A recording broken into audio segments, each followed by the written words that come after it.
Ashtanga Yoga actually help to heal the effects of childhood trauma or complex PTSD.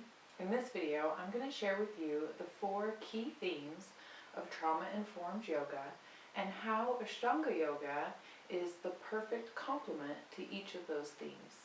Hi, my name is Mandy. I'm a trauma survivor as well as a yoga instructor and a DBT skills coach. I teach women how to heal the effects of childhood trauma or complex PTSD through Ashtanga Yoga, dialectical behavior therapy skills, and support. If this sounds interesting to you, then be sure to like or subscribe. Bessel A. Vanderkolk, the founder and medical director of the Trauma Center, often refers to trauma as a disease of not being able to be present. The 4 key themes of trauma-informed yoga are experiencing the present moment, making choices, taking effective action, and creating rhythms. So the first key theme of trauma-informed yoga is experiencing the present moment. Now, as a trauma survivor myself, I deeply understand what it means to really struggle to stay present. Unfortunately, we can be bombarded by, fears from the past, experiences from the past, also fears of the future. Being in the present moment can be a real struggle. A lot of times my mind is very busy reeling about, staying very hypervigilant in what do I need to do and how do I stay, how do I stay busy, because there's this kind of urgency, this it's part of feeling hypervigilant. So how do we develop our ability to be present or to be mindful? Mindfulness is basically the ability to be present, to be aware of what's happening right then and there, and not to be lost in thought, lost in your to-do list, or worried about the conversation that you had yesterday. So how do we really learn to be present, to be mindful? Well, Ashtanga Yoga is a beautiful way. Ashtanga, if you don't know already, it means the 8 limbs of yoga. And asana, which are the physical postures, and pranayama, which are the breathing exercises, are 2 of those limbs. Now, the Ashtanga style yoga that I'm going to share with you, one of the reasons that it complements, experiencing the present moment so well, or it helps us to enhance that, is the fact that there's no music and there's no mirrors, right? So if there's no music, then you are not paying attention to the music, right? You're paying attention to your breath. Also, I know that for myself personally, music can be very emotionally triggering for me, depending on what I'm going through in my life. If there's something that's upsetting to me and a really kind of sad-ish song comes on, it can really evoke emotion for me. And when I'm trying to have, for me, yoga is developing mindfulness and is developing presence. And so being distracted by music, that's not necessarily the goal, right? So I do feel that music can be a distraction.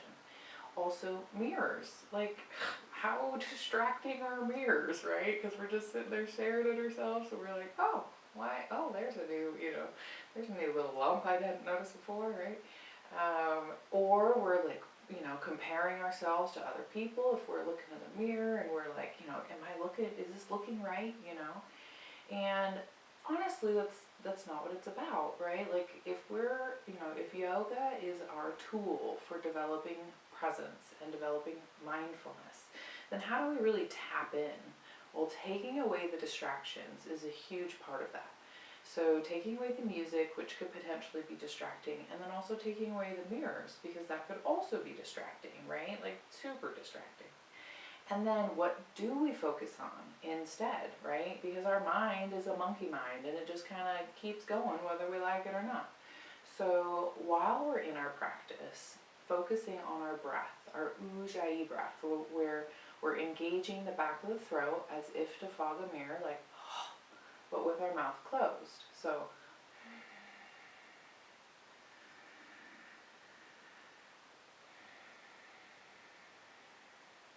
right? right? Creating this audible sound at the back of your throat. So you can really hear this almost oceanic wave-like sound, right? Inhaling, exhaling. Right, so paying your attention and listening to the breath is part of what's going to help develop that mindfulness. And then also the drishti, or the gazing point. You know, where are you looking? Are you looking all around the room? Are you looking at the teacher, right? Or are you looking maybe at the tip of your nose? Or are you looking at your thumbs or your fingertips, right? If you are listening to your breath and you're gazing at your drishti, which is typically either the tip of the nose or, you know, the fingertips. There's a few different ones. But that also helps you to give you something kind of focus on, right? This single pointed focus. So you're focusing either on, you know, let's say example, the tip of the nose, right? You're focusing on that while listening to the breath, right? It really brings you inward. It really brings you inside. And so it really helps you to develop more mindfulness and the ability to stay more present. By the way, I have created a free healing yoga guide for you to start learning and growing today, if you're interested. I'll put the link in the bio for you.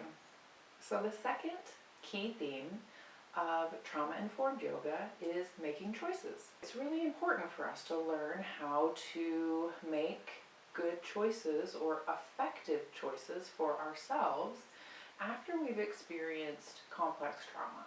Because unfortunately, you know, our experiences can lead to a lot of insecurity and an inability to, you know, really make good choices or effective choices. So Ashtanga Yoga actually comes from a city in India called Mysore. And Mysore, India is in more of the southern part of the country. This specific practice, Ashtanga Yoga, comes from Mysore, India. And Kate Patabi Joyce is the first one to really create this specific practice. And his grandson, Sharath Joyce, is the current lineage holder. Now, I had never experienced a self-led practice before I was introduced to this Mysore style Ashtanga practice. Before I was introduced to it, I was always reliant on a teacher. I always either needed to go to a class or watch a video and have a teacher guide me through the practice. Now, that is a valuable tool as you're learning, right? Like, there's so much to learn from a teacher, and that's part of the yoga experience, is having a teacher that you're really drawn to and that you learn from. However, a beautiful piece of yoga is developing a self-led practice and being able to have this yoga practice at home where you can really tap in and really be at one with yourself.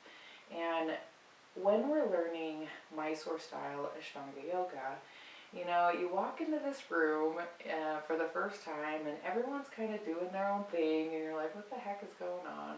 And then there's like this old guy doing a headstand and you're like, dang, that's cool, right? And then you see this lady over here like doing this crazy back bend, right? And you're like, oh my gosh, I am out of my element, what am I doing?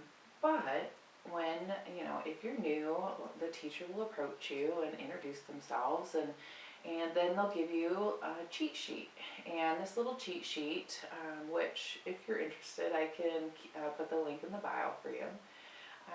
But you'll begin by just starting up with the Surya Namaskaras, or the sun salutations, to warm up, right? And if you're a beginner, you may just do that. And then you may go into the finishing sequence and just maybe do the last 3 postures. Now, no matter if you're a beginner or a really advanced yogi or ashtangi, you always start out with Surya Namaskaras. So there's this repetition, right? And it really is very grounding. But anyway, so you start with your Surya Namaskaras, and then you also always complete it with a finishing series. Now, as you build more strength and more flexibility, you're able to take on more of the postures in the sequence, right? There's this sequence of postures, and so as you become more able, you're like, ooh, I could do, so you start doing the first line, and then you work on that for a few weeks, and then you can maybe add the next posture, and then you work on that for a few weeks. And that's part of why a teacher is so helpful, because a teacher can really guide you, and so that way you're not, doing more than you're meant to do, right? Because we don't want to push ourselves to injury. Anyway, but the beautiful thing about it is that we get to customize it to ourselves and where we're at. And we're, the intention is to feel invigorated after a yoga practice. And so if you're feeling exhausted and tired and depleted, then you've done too much, right? And so being able to have this specific sequence that you can tailor to your needs, and it really helps you to, so part of what makes it a self-led practice is that you're forced to memorize, right? You're forced to memorize it. So, okay, what's a Surya Namaskara, and what am I doing, and how many am I doing?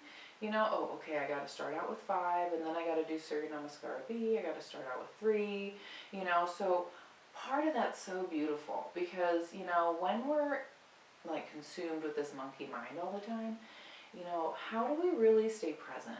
Well, gosh, if you're sitting there, not worried, but if you're sitting there thinking, okay, what posture am I doing next? Okay, and where am I at? Oh, and how many breaths am I, where I'm at? You're very focused on what you're doing in the moment, right? And so that memorization starts to come along, and then as the memorizing comes along, this beautiful rhythmic sort of choreographed dance sort of emerges, which I really love. The third key theme of trauma-informed yoga is taking effective action. Now, a big part of what Sharath Joyce and his grandfather try to teach when they're teaching Ashtanga Yoga to us students is having a dedicated practice. So tapas, which is underneath one of the 8 limbs of yoga, it means self-discipline, right? So Ashtangis are kind of known for being a little bit extra, which is unfortunate, because I think it can scare off a lot of people that it really shouldn't, because it's an amazing practice that will deepen your connection to yoga and yourself. It's so much more than any other yoga practice I've experienced. But anyway, so Ashtanga Yoga really encourages you to practice anywhere from 5 to 6 days a week. Now, obviously, that's a big goal. And even myself, as a seasoned practitioner, can really struggle to hit 5 to 6 days a week. But I can absolutely make 3 times a week and 4 times a week, right? Because I've kind of slowly worked up. And in the beginning, I just did once a week. And then when I really nailed that and I got that habit down, then it was twice a week. And then I really just worked myself up. But that dedicated practice is what really helps you to have sustainable progress. Being able to really commit to yourself on a daily basis to connect to being your best self and taking a moment and getting a healthy body and a healthy mind and reconnecting in a beautiful way. Let me know what your experience has been with practicing yoga. Has it actually helped you to make you feel calmer? Or have you actually experienced like being triggered in class? I know I have. Anyway, I'm interested. Let me know in the comments. If you're enjoying this and you want to learn more about how to heal the effects of childhood trauma or complex PTSD, such as anxiety, depression, feeling overly sensitive or emotional, trust issues, relationship issues, then be sure to subscribe to my channel for more information on how to create the life of your dreams through yoga, learning new skills, and support. Last but not least, the fourth key theme of trauma-informed yoga is creating rhythms. So we just talked about having a dedicated practice and really committing to anywhere from 1 to 5 or 6 times a week to yourself and your yogic practice, right? Really committing to connecting to your breath and moving your body in whatever way that looks like for that day, right? Now, as we're looking at the key themes of trauma-informed yoga and we're looking at creating rhythms, you know, a big part of why we need this as trauma survivors is because we can become very disconnected to our body, and we can also become kind of disconnected to other people, right? Unfortunately, complex trauma can be kind of a relationship disorder, right? And so unfortunately, you know, developing new relationships can be kind of challenging. And creating rhythms in one, like getting on your yoga mat on a regular basis, and then also two, being in a flow in a classroom is a really beautiful experience, you know, where everyone in a classroom is breathing and moving together. That helps to create a community rhythm, and that can be very healing for someone who feels disconnected, right? Also, it can be very grounding to the nervous system when we're repeating the same foundational postures, right? When we're starting with Surya Namaskara A and B, the sun salutations, and we're starting all of our, every time we come to yoga and every time we get on our mat, we begin with first connecting to our breath, but then we begin with sun salutations. And that one helps us to warm up our body so that we can, you know, move into the postures better, right? And more deeply. Now, I find that, you know, coming to my mat every day or almost every day, that in itself is very grounding. And then repeating the same sequence every day, but having a peak posture that I'm working on, and it's evolving at all times, right? Having this very sequential practice really helps to give a feeling of groundedness, and which helps to nourish the nervous system. And then there's also this really beautiful physical component that's actually measurable. So and maybe you've heard about the vagus nerve or vagal breathing, right? So if you have never heard of the vagus nerve, it's the biggest, I think the 12th biggest cranial nerve, and it is connected at the base of our neck, obviously the brain, but then it's also connected to all of our major organs. So it's kind of in charge of our fight, flight, or fawn response. Now, our vagus nerve, now this has been proven by research, okay? When our vagus nerve is physically weakened, we are more susceptible to be emotionally triggered or emotionally heightened or sensitive, right? Now, when we're dealing with trauma, and we're always kind of being in this this state of heightened sensitivity, you know, how do we calm that down?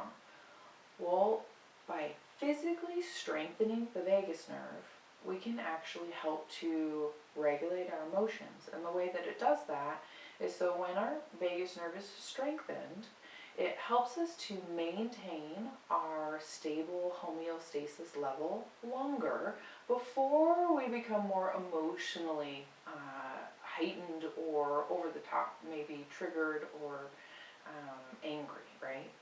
Now, isn't that cool to learn how our vagus nerve, this physical element in our body, when it's actually stronger, we are more emotionally resilient?